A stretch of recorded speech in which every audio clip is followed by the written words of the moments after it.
변방 목사의 아침 묵상 2023년 6월 1일 목요일 아침입니다. 오늘은 출애굽기 21장 33절로 38절 말씀을 통해서 회복을 위하여 이런 제목으로 말씀 묵상의 은혜를 나누겠습니다. 이제 무더위가 시작되는 6월입니다.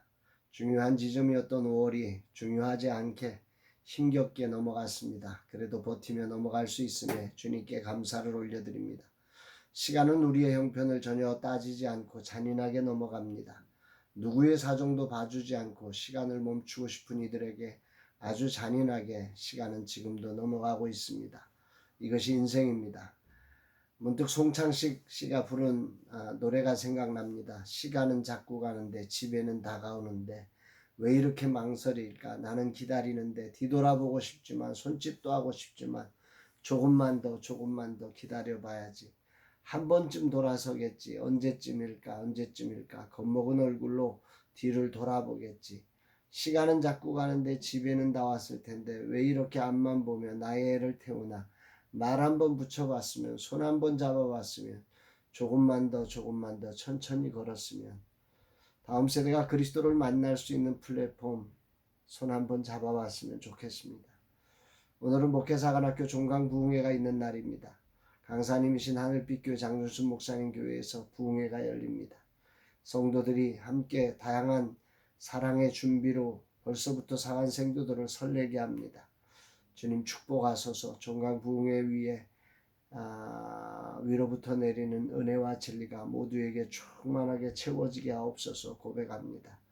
이날 주님은 어떤 말씀으로 인도하실까? 본문에는 사람에 의해 동물이 죽었을 때와 짐승이 짐승을 죽였을 때의 하늘나라 법을 알려주고 있습니다. 먼저 사람에 의한 죽음을 보면 33절 34절 사람이 구덩이를 열어두거나 구덩이를 파고 덮지 아니하므로 소나 나귀가 거기에 빠지면 그 구덩이 주인이 잘 보상하여 짐승의 임자에게 돈을 줄 것이요 죽은 것은 그가 차지할 것이니라. 팔레스타인은 물이 귀한 곳이고 목축에서 물은 생명줄과 같은 것이라 우물을 파는 일은 소중한 일이었지요. 문제는 이 소중한 헌신으로 판 곳에 물이 나오지 않을 때 그곳을 제대로 처리하지 못하면 그 구덩이에 여러 사람과 짐승에게 피해를 줄 수 있었다는 것입니다. 시작할 때는 소중하게 생각하지만 결과가 없을 때 소중함은 있고 무가치하게 버려지는 일이 많은 것이 세상입니다. 헌신의 대가가 없는 웅덩이만 남는 것을 소중하게 처리하기는 쉽지 않습니다. 인간의 삶은 이렇게 소중하게 수고한 것이 전혀 생각지 못한 문제를 만들 수 있음을 봅니다. 어찌되었건 우물을 파기 위해 판 구덩이를 제대로 복구해 주지 못해 짐승이 다른 사람의 짐승이 죽은 경우 어떻게 해야 하는가?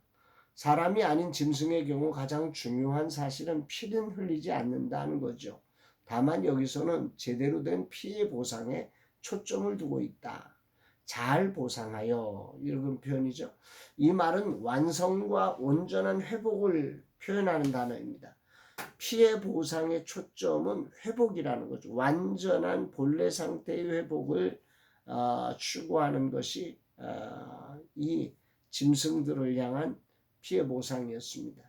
인생은 완전하지 못합니다. 그래서 여기저기 상처를 주고 상처를 받지요. 그래서 이런 인간의 연약함을 아시는 하나님은 하늘 백성들로 완전한 상태로의 회복을 꿈꾸며 이 놀라운 법을 허락하십니다. 모든 삶의 자리에서 우리가 회복된 삶을 살기를 바라시는 하나님의 마음이 그렇습니다. 한 사람도 상처에 눌리고 피해가 가중되어 그 자리에 주저앉지 않기를 소망하면서 이 법을 만드신 것입니다. 실수할 수밖에 없는 인간을 위해 이런 법을 만드시고 이 회복을 추구하기 위해 당신의 아들까지 내어주시는 하나님의 우리를 향하신 사랑을 깊이 묵상케 됩니다. 또 소가 소를 받아 죽이는 경우도 말씀하고 있어요. 35절 36절 사람의 소가 이 사람의 소가 저 사람의 소를 받아 죽이면 살아있는 소를 팔아 그 값을 반으로 나누고 또한 죽은 것도 반으로 나누려니와 그 소가 본래 받는 버릇이 있는 줄을 알고도 그 임자가 단속하지 아니었으면 그는 소로 소를 갚을 것이요 죽은 것은 그가 차지할지니라. 여기서의 초점은 공평성입니다. 살아있는 소와 죽은 소를 서로 반으로 나누어 공평하게 가짐으로써 해결하라는 거지요. 죽은 소 주인의 입장에서 분명 억울하게 생각할 수 있습니다. 사람이 한 일이 아니기에 양자가 공평하게 나눔으로 해결하니 그런데 하늘나라의 법이다 말씀합니다. 이런 경우 부득이하게 벌어진 일에 양자가 서로 공평하게 손해를 보는 것으로 그렇게 해결하라는 거죠. 그러나 주인이 받는 버릇이 있는 소를 방치한 경우는 다르죠. 자신의 살아있는 소와 죽은 소를 바꾸어 가지라는 것입니다. 그것은 일방적으로 그 부주의한 주인의 책임이다 라고 하는 거죠. 오늘 주님은 어떤 말씀을 하고 계시는가? 보상의 두 원칙, 회복과 공평한 나눔이라고 하는 단어를 봅니다. 우리의 실수가 누군가에게 아픔과 피해를 주었을 때 초점은 완전한 회복을 위한 보상이어야 한다는 거죠. 다만 의도치 않은 어쩔 수 없는 피해일 경우는 갑과 을의 공평한 나눔으로 문제를 해결해 가라는 것입니다. 애굽의 노예의 삶에서 벗어나 하늘 백성이 되었지만 여전히 땅을 밟고 사는 우리는 다양한 문제를 만듭니다. 우리의 연약함으로 하나님 나라를 훼손하고 하나님의 형상을 입은 영혼을 상처 주며 하나님의 작품을 깨뜨리는 일을 하게 되는 거지. 이 모든 것의 회복성을 추구하고 공평성을 추구하시며 우리를 보존하시려는 아버지이신 하나님의 마음을 묵상케 되는 아침입니다. 그런데 나는 조금도 이런 회복을 할 능력도 공평한 나눔도 이룰 힘도 없는 존재입니다. 내 능력과 힘으로 깨뜨려진 하나님의 형상과 하나님의 작품을 도저히 어찌할 수 없음에 그저 주저앉을 수밖에 없을 때가 있지요. 만약 성경이 출애굽기로 끝난다면 우리는 절망입니다. 이 법을 지킬 수 없기 때문이지요. 그러나 하나님은 문제를 만들고도 회복과 공평한 나눔으로 해결하지도 못하는 나를 위해서 또 나를 통해 피해를 입은 이들을 위해서 회복과 공평을 추구하시는 하나님의 속성으로 당신의 아들을 내어주시며 완전한 회복을 이루셨음을 생각할 때 얼마나 감격이 되는지 모릅니다.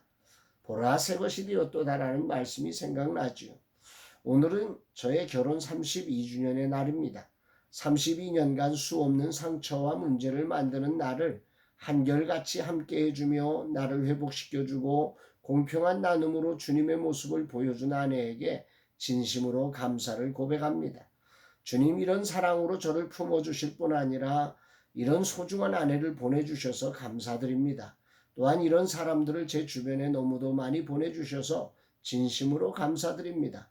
저도 그런 사람으로 이제 저의 남은 삶이 사라지기를 다짐해 봅니다. 제가 받은 이 사랑으로 이제는 회복해 하고 공평한 나눔으로 함께 해주는 삶이 되어 주님을 보여주게 하옵소서 고백하는 날입니다. 사랑하는 여러분, 삶이라는 자리 그리 만만하지 않죠. 결심하고 다짐하고 나름 훈련을 잘 받았다고 하지만 한순간에 넘어지는 우리를 볼 때가 많습니다. 회복해야 될 자리에 회복을 깨뜨리고 공평한 보상으로 나누어야 할 자리에 나누지 못하고 더 가지려고 아둥바둥하는 모습들이 우리 안에 있지 않습니까? 그 우리로는 이걸 이룰 수 없지요. 그러나 우리 하나님께서 주신 예수 그리스도 안에서 또 그분의 성령 안에서 우리는 이런 놀라운 세계를 새롭게 창조할 수 있다는 사실을 다시 한번 확신하면서 이 은혜를 기억하며 오늘도 하나님 나라의 새로운 창조를 성령 안에서 이루어가는 복된 날 되시기를 주의 이름으로 축복합니다. 사랑합니다, 여러분.